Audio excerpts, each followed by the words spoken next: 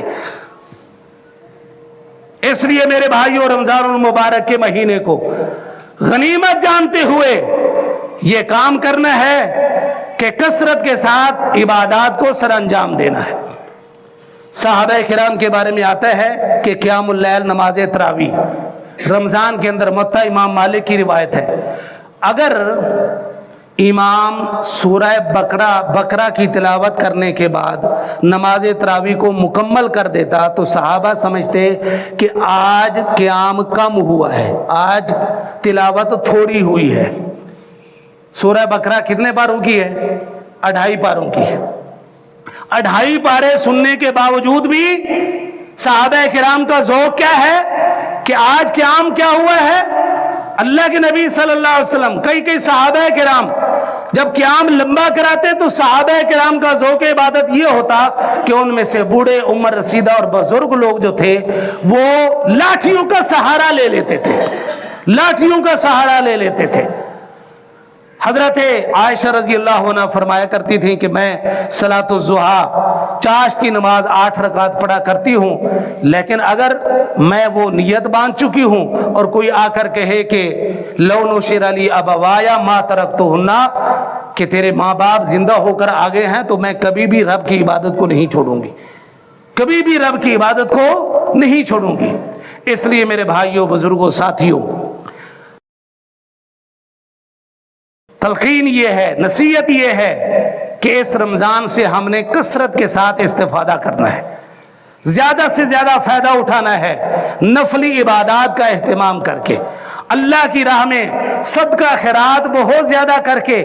اللہ کے نبی صلی اللہ علیہ وسلم عام طور پر بھی بڑے سخی تھے، لیکن وَأَجْوَدَ مَا كَانَ مَا يَكُونُ فِي رمضان، رمضان کے اندر آپ کی سخاوت کی انتہا ہو جاتی۔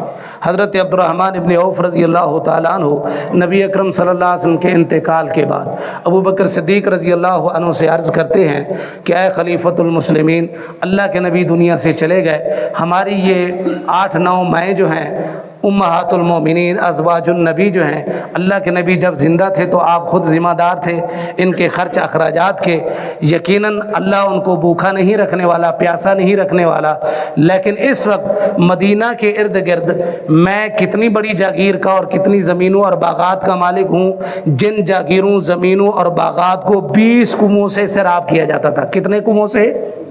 20 کنووں سے سیراب کیا جاتا تھا۔ فرمایا کہ اے امیر المومنین، میں آپ سے یہ بات کرنے کے لیے آیا ہوں جس کو اپنے درمیان راز رکھنا ہے کہ یہ 20 کنووں سے سیراب ہونے والی فصلیں، زمینیں، جاگیر اور یہ باغات سب کے سب اللہ کے نبی صلی اللہ علیہ وسلم کی بیویوں کے نام کرتا ہوں۔ کیا کرتا ہوں؟ اللہ کے نبی صلی اللہ علیہ وسلم کی بیویوں کے نام کرتا ہوں۔ کیوں؟ اس لیے کہ میرے بھائیوں، من بطأ بہ عملہ لم یسرع بہ نسبہ، جس کو قیامت کے روز اس کے اعمال نے پیچھے چھوڑ دیا، اس کا حسب و نسب اس کو آگے نہیں کرے گا۔ آخرت کی کامیابی کا دار و مدار اکساب پر ہے، محنت پر ہے، عمل صالح کرنے پر ہے، نہ کہ انصاب پر ہے۔ اونچے منصب کو اختیار کرنے میں آخرت کی کامیابی نہیں رکھی گئی۔ اللہ تعالیٰ سے دعا ہے اللہ احکم الحاکمین جو سنا سنایا اس پر عمل کرنے کی توفیق عنایت فرمائے۔ آمین وما علیہ الا البلاغ۔